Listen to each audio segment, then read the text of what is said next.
আচ্ছা, বাংলাদেশ সিঙ্গাপুরের ম্যাচ নিয়ে আমার আগেই কিছু বলা উচিত ছিল। মাঝখানে ঈদ চলে গেল, সবাই কোরবানি নিয়ে ব্যস্ত। এর জন্য চিন্তা করলাম একটু পরেই বলি সবকিছু। পরে বলতে আসলে তেমন কিছু না, নতুন করে বলার কিছুই নাই। সিঙ্গাপুরের সাথে বাংলাদেশের ম্যাচটাকে কেন্দ্র করে অনেক অনেক স্বপ্ন দাঁড় করানো ছিল। বাংলাদেশের ন্যাশনাল জাতীয় স্টেডিয়াম এত সুন্দর করে সাজানো, এত আগে থেকে হাইপ তৈরি করা, এই মাঠে হামজা চৌধুরী খেলবে, আমরা এই মাঠে সিঙ্গাপুরকে বিট করব। এরপরে সমিত সোম ফর দ্য ফার্স্ট টাইম বাংলাদেশের হয়ে খেলতেছে, আলাদা একটা স্বপ্ন ছিল। এরপরে ভুটানের সাথে আমরা আগের ম্যাচটা জিতছি প্রস্তুতি ম্যাচে, এইটা একটা আমাদের এক্সট্রা পাওয়ার বুস্ট করছে টু উইন সিঙ্গাপুরের বিপক্ষে, যাতে আমরা জিততে পারি। মানসিকভাবে আমরা ফিট ছিলাম।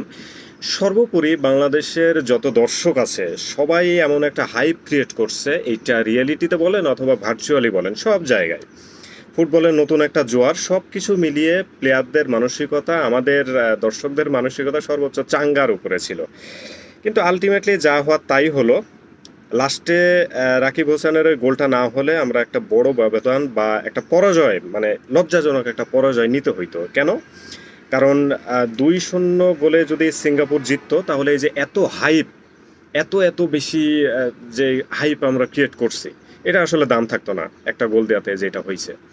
এখন কতটুকু উন্নতি হয়েছে সমিত সোম অ্যাড হওয়ার পরে, কতটুকু প্রবলেমের মধ্যেই আছে বাংলাদেশ, এইটা নিয়ে একটু কথা বলি।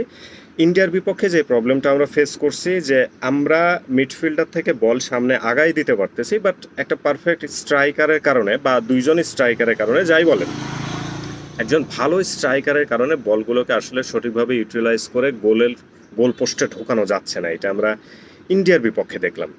পরবর্তীতে খেলা হইল আপনার ভুটানের সাথে। যদিও এটা প্রস্তুতি ম্যাচ, হারুক জিতুক খুব একটা বেশি ম্যাটার ফ্যাক্ট করে না, কিন্তু ওই ম্যাচটাতে আমরা জিতলেও ভুটান কিন্তু বেশ কয়েকটা অপরচুনিটি ক্রিয়েট করতে পারছিল, যেটা আমাদের গোলকিপার বাঁচাই দিছে।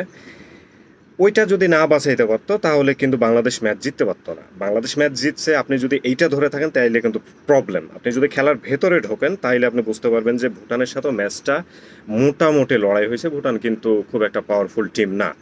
এখন আসি পাওয়ারফুল টিম সিঙ্গাপুরের এগেনস্টে। সিঙ্গাপুরের এগেনস্টে তো আমরা জেতার জন্যই নামছিলাম, এই যে সব কিছু বললাম, এত এত হাইপ তৈরি হয়েছিল।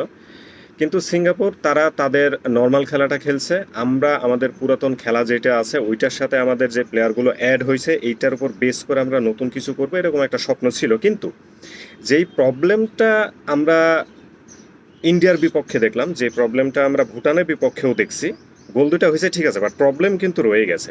ঠিক একই জিনিস আমরা সিঙ্গাপুরের এগেনস্টে দেখলাম। হামজা চৌধুরী থেকে শুরু করে সমিত সোম, এরা সবাই বল, মানে আমাদের midfielder so much strong. South Asian রিজিয়নের যে কোনো টিমের মধ্যেই বলেন আপনি, খুবই স্ট্রং আমাদের মিডফিল্ডার। আর যদি ডিফেন্সিভ সেকশন বলেন, ওইটা তো আছেই, আগে থেকেই আছে। তো এইটা করে আসলে লাভ হচ্ছে না, যখন বলটা সামনের দিকে দেয়া হচ্ছে এটাকে ইউটিলাইজ করার মতো লোক পাওয়া যাচ্ছে না। আমরা ভরসা করেছিলাম ফাহমিদুল ইসলামকে।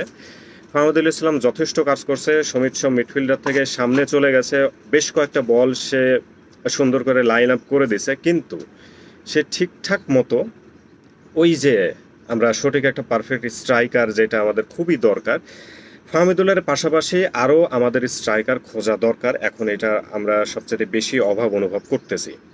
আদারওয়াইজ এই টিম কম্বিনেশন নিয়ে যদি আমরা সামনে আরও খেলা আছে হংকংয়ের সাথে, হংকং সিঙ্গাপুরের চাইতো বেশ শক্তিশালী একটা টিম। তার পরবর্তীতে আবার শেষের দিকে, এই বছরের শেষের দিকে ইন্ডিয়ার বিপক্ষে খেলা আছে। এই একই টিম কম্বিনেশন নিয়ে যদি আমরা যাই তাহলে ডেফিনেটলি আমার মনে হয় না যে রেজাল্ট খুব একটা বেটার করবে। যদিও সব ম্যাচগুলো বাংলাদেশের মধ্যে নাই, দেশের বাইরেও আছে, ওইখানে আমাদের দর্শকদের হাইপ সাপোর্টটা কম থাকবে। সব কিছু মিলিয়ে আমাদের প্লেয়ারদের ভেতরে ইন্টারনাল পাওয়ার যদি বিল্ড আপ না করা যায়, একটা পারফেক্ট স্ট্রাইকার ফাহমিদুল আছে, সে আস্তে আস্তে ট্রেন্ড হবে। হামজা চৌধুরী সবাইকে ট্রেন্ড করতেছে, বাট আমাদের অ্যাকচুয়ালি বল মিডফিল্ডার থেকে পাস করার পরে বলটাকে সঠিক ইউটিলাইজ করে গোলপোস্টে ঢোকানোর মতো আসলে ওইরকম প্লেয়ার নাই, এটা কনফার্ম। এখন আমাদের ওইটা খুঁজতে হবে।